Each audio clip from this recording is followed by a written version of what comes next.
दोस्तों, क्या आपने कभी 3 महीने का नन्हा मुन्ना टेररिस्ट देखा है? या फिर क्या आप जानते हैं कि हवाई जहाज में विंग्स की एक तरफ रेड लाइट और दूसरी तरफ ग्रीन लाइट का इस्तेमाल क्यों किया जाता है?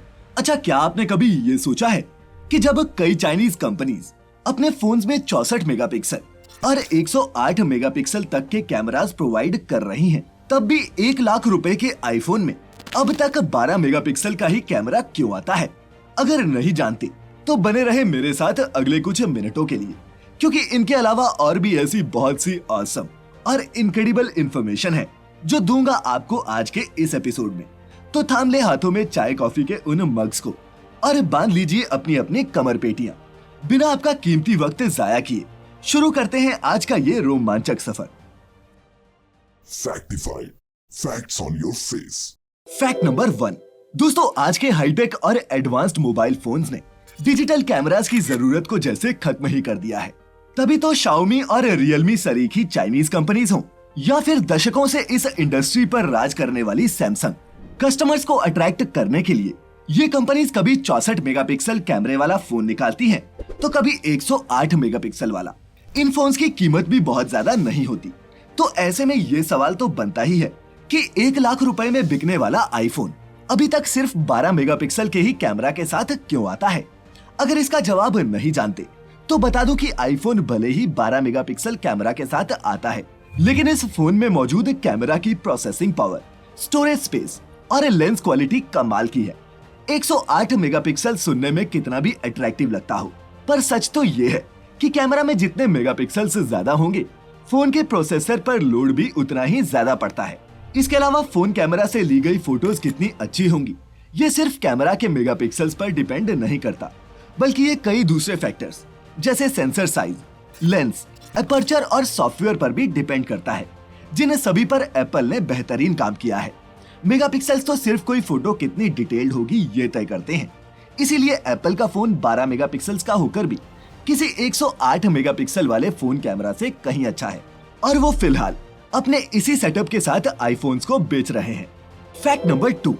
दोस्तों, हम इंसान भी बहुत आलसी होते हैं, इसीलिए तो किसी भी काम को करने का कोई ना कोई शॉर्टकट ढूंढते रहते हैं और फिर उसे इन्वेंशन का नाम दे देते हैं। अब सैमसंग को ही ले लीजिए। ये जानकर आपको भी हैरानी होगी कि दुनिया की सबसे बड़ी मोबाइल मैन्युफैक्चरिंग कंपनीज में से एक सैमसंग ने अपने फोन्स की ड्यूरेबिलिटी और बेंडिंग को टेस्ट करने के लिए एक बर्ड शेप्ड रोबोट बना डाला। जी हाँ, बर्ड शेप वाला क्यों, अभी बताता हूँ। दरअसल बर्ड शेप वाला ये रोबोट इस तरह फोन पर बार बार बैठकर ये चेक करता है कि कहीं उनका फोन यूजर के उस पर बैठने या फिर पिछली जेब में रखा हुआ क्रैक या फिर डैमेज तो नहीं हो जाएगा। फोन की मजबूती का क्वालिटी चेक करने के मकसद से ही सैमसंग ने इस रोबोट का निर्माण किया था, और कंपनी ने बकायदा अपने पेज पर इसकी जानकारी एक वीडियो के जरिए सबके साथ शेयर की। Fact number 3। दोस्तों, बचपन में जिन प्लेन्स को हम अपनी छत के ऊपर से गुजरता हुआ देखते थे, आज उनमें सफर करना एक बहुत आम सी बात हो गई है।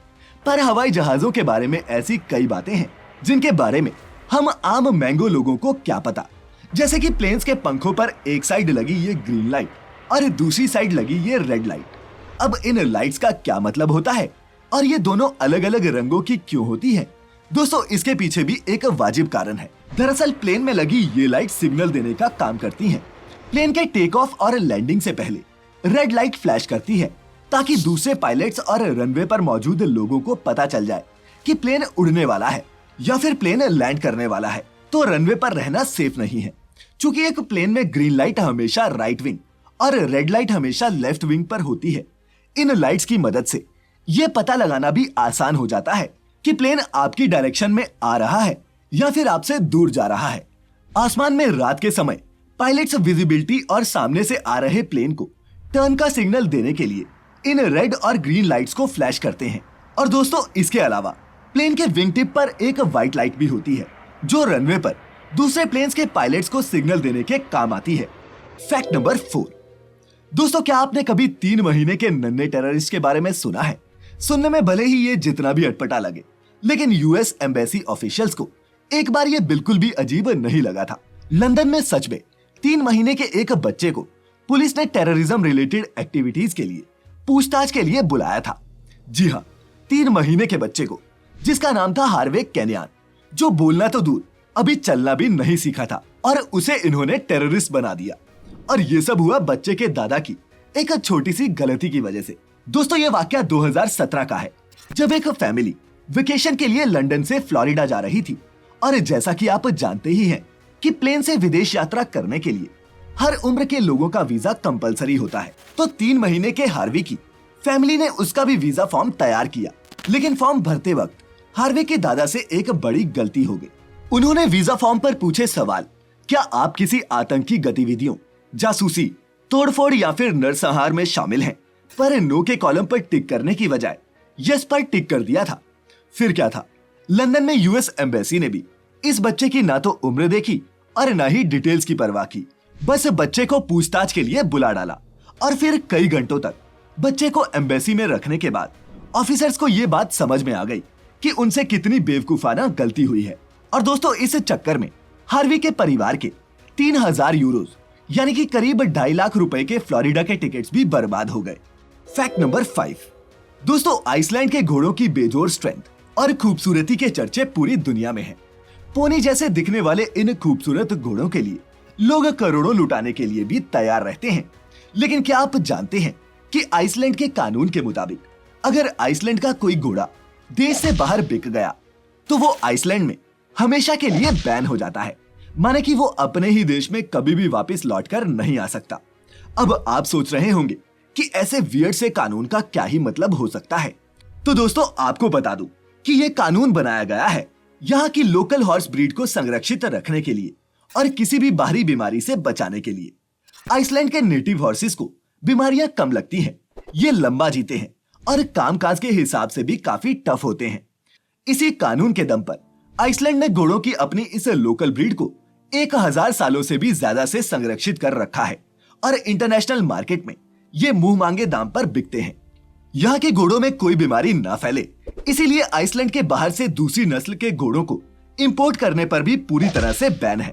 और अगर यहाँ से भी कोई घोड़ा बेचा जाता है तो उसकी कीमत फिर करोड़ों में ही क्यों ना हो, उस घोड़े को वापस आइसलैंड में एंट्री नहीं मिलती। Fact number 6। दोस्तों ड्रोन कैमरास ने हम इंसानों को किसी परिंदे की तरह इस दुनिया को देखने की ऐसी क्षमता दी है जो कमाल की है।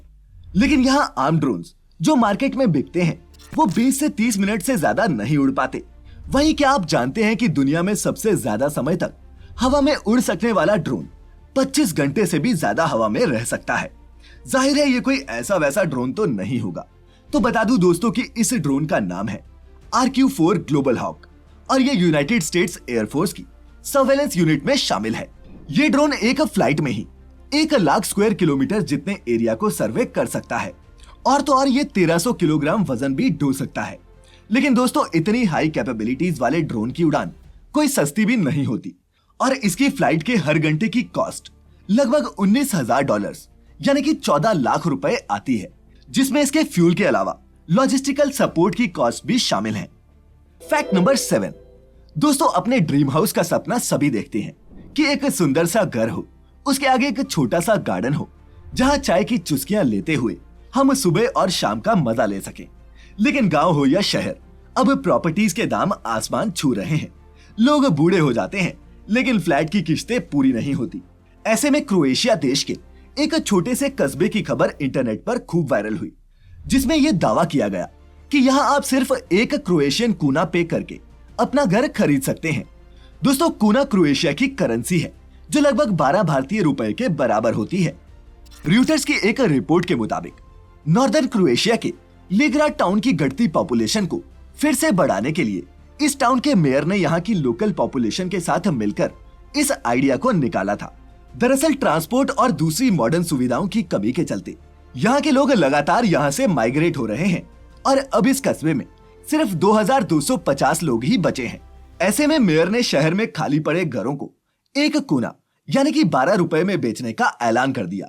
लेकिन अगर आप भी अपने 12 रुपए लेकर बोरिया बिस्तर बांधने की तैयारी करने वाले थे तो ये भी जान लें कि इस कीमत पर यहाँ घर कई शर्तों के साथ मिलता है, जिनमें से सबसे बड़ी शर्त ये है कि यहाँ घर खरीदने वाले को कम से कम 15 साल का एग्रीमेंट बनाना पड़ेगा और अगले कम से कम 15 साल उसे यहीं लिग्राड में ही गुजारने होंगे। Fact number 8। दोस्तों डिस्कवरी या फिर एनिमल प्लेनेट पर आपने भी कई बार इन राइनोस को देखा होगा। ये राइनोस दुनिया के गिने चुने हिस्सों में ही पाए जाते हैं और इन्हें मारने का सबसे बड़ा कारण इनके ये खूबसूरत हॉर्न्स यानी कि सींग ही बनते हैं।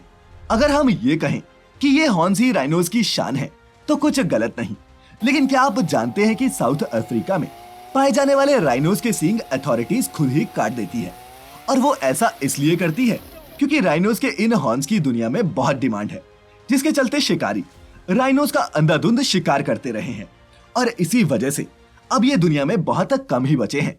ऐसे में साउथ अफ्रीका के लोग राइनोस को शिकार से बचाने के लिए उनके सींग पहले ही काट देते हैं, ताकि अगर ये शिकारियों की नजर में आ भी जाएं, तो भी शिकारी इनके सींग गायब देखकर इन्हें ना मारे। हाँ, इन राइनोस के सींग कुछ वक्त बाद दोबारा बढ़ जाते हैं, क्योंकि इनके सींग में भी वही प्रोटीन पाया जाता है जो इंसानों के नाखूनों और बालों में होता है। ऐसे में एनजीओज और वाइल्ड लाइफ ऑर्गेनाइजेशंस समय समय पर इन जंगली राइनोस के हॉर्न्स की ट्रिमिंग करती रहती है। Fact number 9। दोस्तों, आज टेक्नोलॉजी हमें सेल्फ ड्रिवन कॉन्सेप्ट कार्स तक ले आई है, जिसमें न ड्राइवर की जरूरत है और न ही एक्सीडेंट्स होने की परवाह। लेकिन शायद आप ये नहीं जानते होंगे कि बिना ड्राइवर वाली कार्स इंडस्ट्री के लिए कोई नई नहीं है। दुनिया की major car manufacturing company Mercedes ने तो 1966 में ही रिमोट कंट्रोल से चलने वाली एक कार बना दी थी। Mercedes Benz F200 concept model में स्टीयरिंग व्हील और ब्रेक पेडल की जगह साइड स्टिक्स लगे थे और इस कार को एक जॉयस्टिक की मदद से आराम से कंट्रोल किया जा सकता था और ये किसी भी नॉर्मल कार की तरह ही चलती थी। कार का रिमोट कंट्रोल होने की वजह से इसे कोई पीछे की सीट पर बैठकर भी आराम से ड्राइव कर सकता था, लेकिन चूंकि इसे रोड पर उतारने में कई तरह के रिस्क इन्वॉल्व थे, इसीलिए मर्सिडीज ने ये कार कभी भी मार्केट में नहीं उतारी। और दोस्तों, बातों ही बातों में अब वक्त हो चला है आपके अपने योर ओन फैक्ट का, जिसे हमें भेजा है निखिल खेसारी ने। निखिल अपने फैक्ट में बताते हैं कि साल 2008 में अबू धाबी के एक बिजनेसमैन सईद अब्दुल ने एक नंबर की नंबर प्लेट के लिए 99 करोड़ रुपए खर्च कर डाले थे।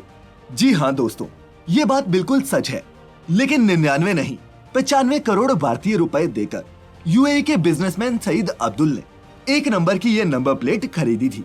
और दुनिया की सबसे महंगी नंबर प्लेट खरीदने के लिए सईद अब्दुल का नाम Guinness book of world records में भी दर्ज किया गया है। बेशक सईद दुनिया में इकलौते नहीं हैं जिन्होंने अपनी नंबर प्लेट पर करोड़ों लुटाए हों। ऐसे कई लोग हैं इस दुनिया में जिन्होंने गाड़ियों से भी महंगे नंबर्स अपनी कारों पर लगवा रखे हैं। तो क्या आपकी गाड़ी का भी नंबर है खास? बताएं अपनी गाड़ी का नंबर हमें नीचे कमेंट्स में लिखकर। और योर ओन फैक्ट में अपना फैक्ट लाने के लिए भेजते रहे कमेंट्स में हमें कुछ ऐसा जो कर दे सबको फैक्टिफाई। मिलेंगे फिर अगले हफ्ते लेकर कुछ और मजेदार और इंफॉर्मेटिव फैक्ट्स। तब तक खुश रहिए, अपने चाहने वालों का ख्याल रखिए और वीडियो पूरा देखने के लिए आपका बहुत बहुत शुक्रिया।